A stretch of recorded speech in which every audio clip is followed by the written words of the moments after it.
Magandang umaga po ng Linggo, July 12, 2026, 6 o'clock ng umaga, Sunday.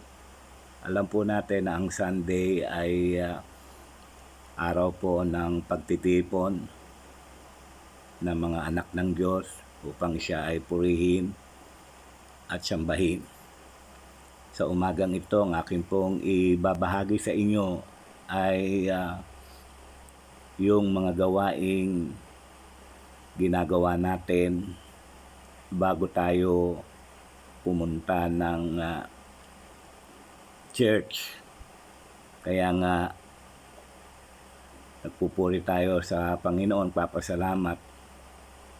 Gumigising tayo 5 a.m.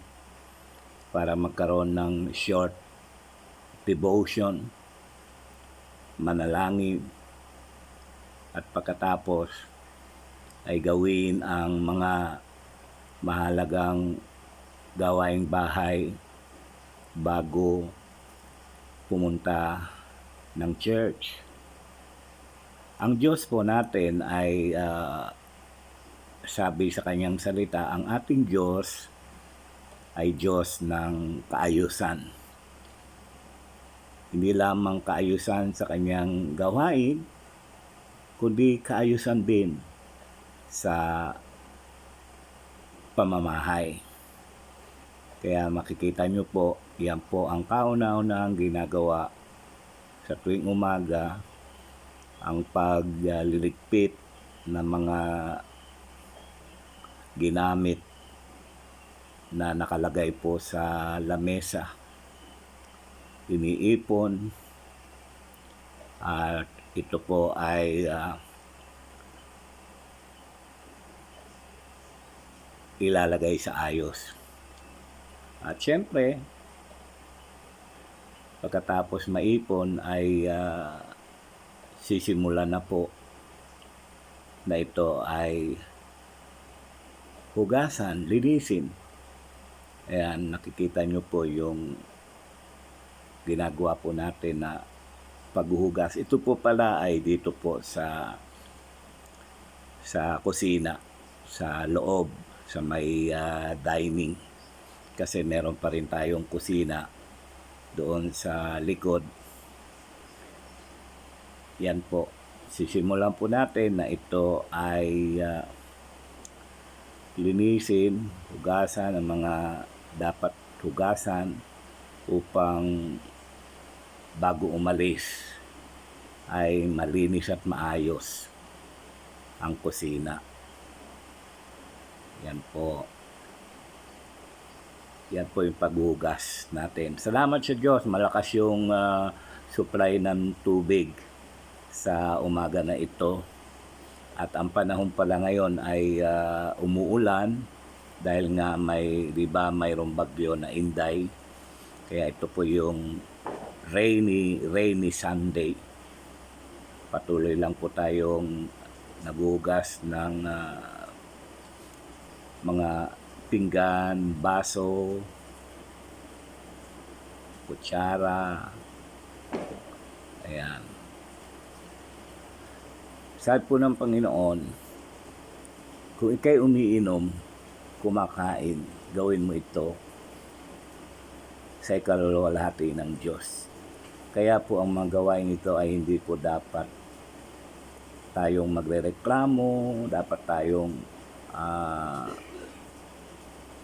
mababago yung temperamente o magrereklamo, magagalit, maiinis, sapagkat iyon po ang sabi ng Panginoon. Kahit ganitong mga bagay na ginagawa natin, gawin natin ito sa kanyang ikaluluwalhati. Ayan. Tapos po ay ng paghuhugas ay lilinisin naman po natin itong counter ng kitchen. Kailangan talaga ay mailagay sa ayos ang lahat bago po umalis ng bahay dahil kawawa naman yung maiiwan na sila'y mamamalengke, magluluto. Tapos meron pang mga ganitong gawain. Kaya sinisigurado natin na every Sunday, bago po makarating ng church ang inyong lingkod, sinisigurado po natin na ang kusina at ang lahat ng bagay na kailangan linisin ay nailalagay po natin sa maayos. Kaya ayan, napunasan na po natin yung bahagi ng kitchen, at ngayon ay yung mga tumbler ay lalagyan po natin ng drinking water. Isa din yan sa kailangan para lumuwag din, umayos din yung counter ng kitchen. Ayan. Lahat po yan, pupunuin natin ng tubig at ilalagay po natin yan mamaya sa ref para meron po tayong mainom na malamig na tubig kung kailangan. Isa-isa po nating pupunuin. At salamat, habang ginagawa natin ito, iniisip natin ang salita ng Diyos, at kuminsan umaawit po yung puso natin ng pagpupuri sa Panginoon dahil sa umaga binibigyan niya tayo ng lakas, panibagong lakas para ang lahat ng bagay na ito ay magawa natin gamit ang lakas na ipinagkaloob sa atin ng Panginoon. Ayan, matapos po nating punuin, ay atin na nga pong ilalagay ito sa loob ng refrigerator, at para sa maghapon ay lalamig at mayroong maiinom na tubig na malamig. Ayan. Pagkatapos ay yung mga malinis na pinggan, malinis na gamit na hinugasan kagabi, ay syempre na-drain na, ay ilalagay na po natin sa cabinet. Ilalagay na po natin dito. Ayan. Ito po ang ginagawa po natin. Hindi lang every Sunday, daily ginagawa natin yan. Ano po? Kaya lang, syempre pag Sunday, maaga natin ginagawa at dito kailangang matapos bago maghanda ng sarili para sa pagpunta sa gawain ng Panginoon. At ayan, makikita nyo po na nililisan po muna natin yung ating table at ilalagay na po natin yung ating nilinis na placemat. I-set up na po natin ito ng maayos. Ayan, nakikita nyo po na patuloy natin nililinis at inilagay na nga po natin yung mga placemat na ating tinanggalan ng mga mismis ang tawag namin doon, yung mga butil ng kanin na naiwan. Ano po, so yan po yung paglalagay ng placemat para po maayos na. Ayan. Patuloy lang po na ginagawa natin ito dahil tapos na yung lahat. Ayan na po yung kusina dito sa loob ng bahay. Ayan, God is a God of order. Nalagay na po sa order ang lamesa. At ngayon nandito naman po tayo sa kitchen sa may likod na kung tawagin ay dirty kitchen. Makita nyo po talagang dirty. Diyan po nagluluto yung ating anak, si Erwin. Yan yung kanyang workplace. At syempre, yung mga pinaglutuan ay atin ding huhugasan, lilinisin. Yan po. Ganyan po ang ginagawa ng inyong lingkod, lalo na kapag Sunday. Pero ang lahat po ng gawain yan, everyday ginagawa po. Kaya salamat sa Panginoon. Ayan, medyo sa mga oras na yan, medyo may pawis na. Pinapawisan na ako dahil sabi nga magandang exercise din sa katawan, yung galaw ka ng galaw, hindi yung nakaupo ka lang, wala kang ginagawa.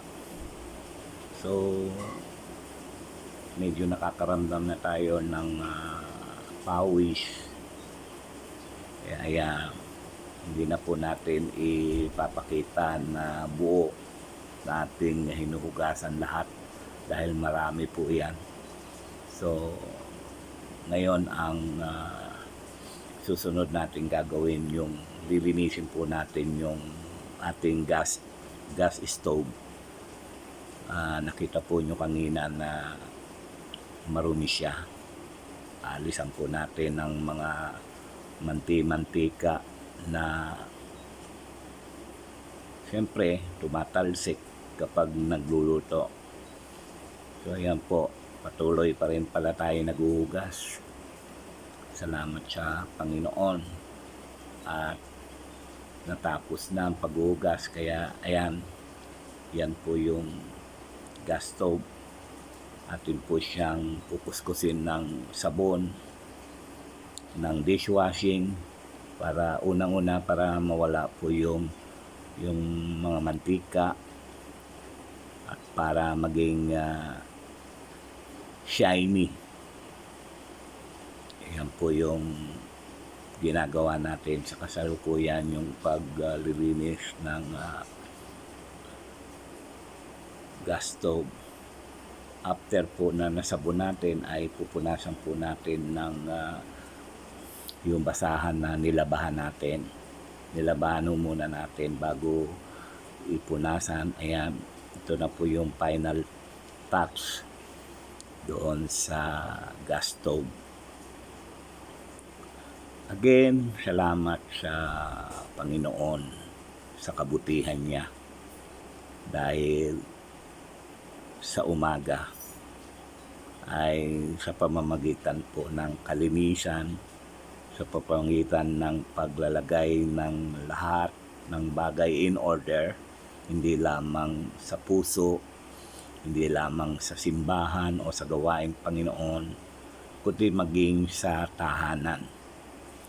Sabi nga, kung ano ang nakikita sa tahanan ay reflection po ng ating personalidad. Kaya kailangan po laging panatiliin ang tahanan ay in order, malinis, para yun po ang ilagay po natin yung mga bagay i-organize po natin. Dahil sabi nga po, iyan ang reflection ng ating buhay Christian. Yan po, natapos na. Nailagay na natin na maayos at malinis yung ating kusina, yung dirty kitchen. Makikita po natin, malinis na yung stove, malinis na yung kitchen sink, At saka pa lang matapos yan, saka pa lang tayo magtitimpla ng kape.